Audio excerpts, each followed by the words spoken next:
Meantime, Congress is preparing for a high-stakes showdown this week over President Trump's military actions in Iran. Both the House and Senate scheduled to vote on the war powers resolutions seeking to stop further military action without congressional approval. The National News Desk, Jeff Harris, joins us. And Jeff, since the strikes were launched, these resolutions have been a major focus. Tell us more about this specific law and what lawmakers are now saying. So the War Powers Resolution is a federal law designed to check the president's power to deploy forces to an armed conflict without getting congressional approval. Those backing the law say the administration gave no evidence of an imminent nuclear or missile threat justifying Trump's actions, a claim that's being refuted by those against it. Just when you think things couldn't get bigger, this happens. Congress just made a massive move against Donald Trump.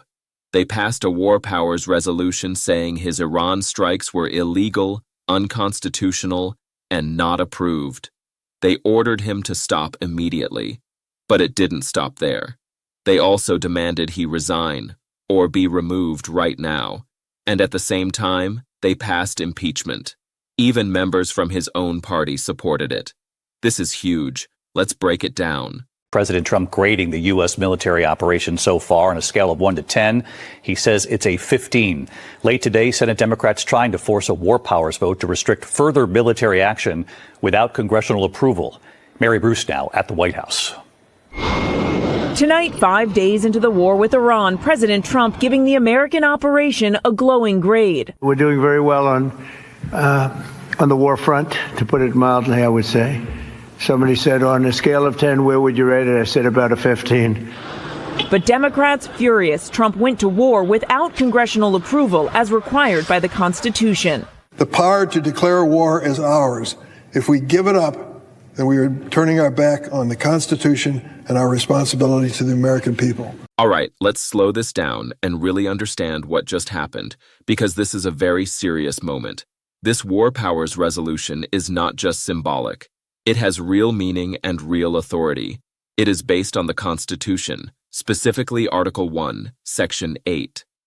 That part clearly says that only Congress has the power to declare war. The president does not have unlimited authority to start military action whenever he wants.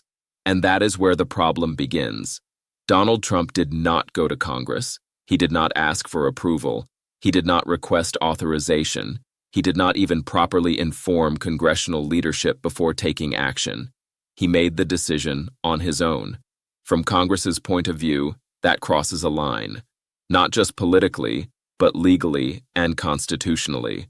So Congress stepped in and responded in a very direct way. They declared that the Iran strikes were not authorized and therefore illegal under the Constitution. They ordered him to stop all military actions related to this situation and to bring things under control immediately. This is not something Congress does lightly. What makes this even more important is that support came from both political parties. This was not just one side attacking the other. Lawmakers from different backgrounds agreed that the Constitution had been violated. Some of them spoke openly and said that their duty is to the Constitution first, not to any president or party. That is a strong statement, especially in a moment like this. Now this is where the situation becomes even more serious. The resolution does not just focus on stopping the war. It goes further and calls for Trump to step down from office or face removal. That is a very strong position. It is extremely rare for Congress to directly push a president to resign in this way. But lawmakers are arguing that this is not just about one decision. They see it as part of a larger pattern of behavior. And that brings us to impeachment. The House also moved forward with impeachment at the same time. This means they are formally accusing the president of serious misconduct while in office. These accusations are not limited to the Iran situation. They include abuse of power, meaning using presidential authority in ways that go beyond legal limits. They include obstruction of justice, which refers to interfering with investigations or hiding information. And they include corruption, which involves using the office for personal or political benefit. According to lawmakers, these accusations are supported by documents, communications, and internal records that have come to light.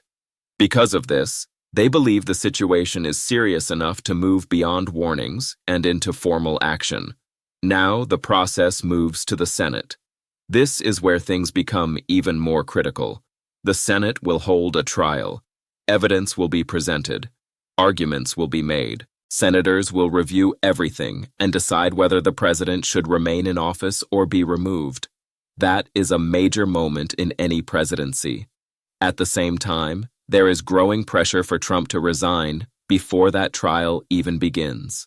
Many lawmakers believe that continuing through a long process could create more instability. They are saying it would be better for the country if he steps down now instead of dragging this out. What is also notable is that some people who previously supported Trump are beginning to distance themselves. That shift matters. When strong supporters begin to question leadership, it signals a change in the political environment. It shows that this situation is affecting not just opponents, but also people who were once firmly on his side. Public opinion is also playing a role. Across the country, many people are reacting to what is happening. This is no longer just a political debate between parties. It has become a broader conversation about leadership, law, and accountability.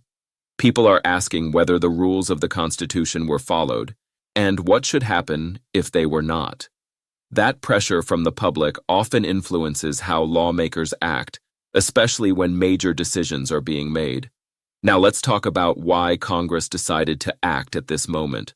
Lawmakers are saying that there was no immediate emergency that required sudden military action. They argue that there was no direct attack that justified bypassing Congress, and they believe there was enough time to follow the proper legal process. Because of that, they see the decision as unnecessary and outside the limits of presidential authority. From their perspective, this is about protecting the system of checks and balances, the idea that no single branch of government should have too much power. If Congress does not act in a situation like this, they believe it sets a dangerous example for the future. Now everything turns to what happens next. Trump has a choice to make. He can decide to resign from office. That would bring a quick end to the situation and avoid a long and difficult trial. Or he can choose to fight the charges and go through the Senate trial process. If that happens, the outcome will depend on how senators respond to the evidence and the arguments presented. If enough senators vote to convict, he would be removed from office. If that does not happen, there are still other constitutional options, including the 25th Amendment, which allows removal if a president is considered unable to perform the duties of the office. That path is different, but it is still part of the system. What we are seeing right now is a major test of that system. Congress is using its powers to challenge the actions of the president. They are asserting their role in decisions about war and accountability. This is exactly the kind of situation the Constitution was designed for, where different branches of government check each other. So this moment is not just about one decision or one event. It is about how the system responds when there is a serious conflict over power and responsibility. Congress is making its position clear. They believe the law was broken, the action was not justified, and that there must be consequences. Now the focus shifts to the next stage. Will Trump step down, or will this move forward to a full Senate trial? That is the question that will shape what happens next.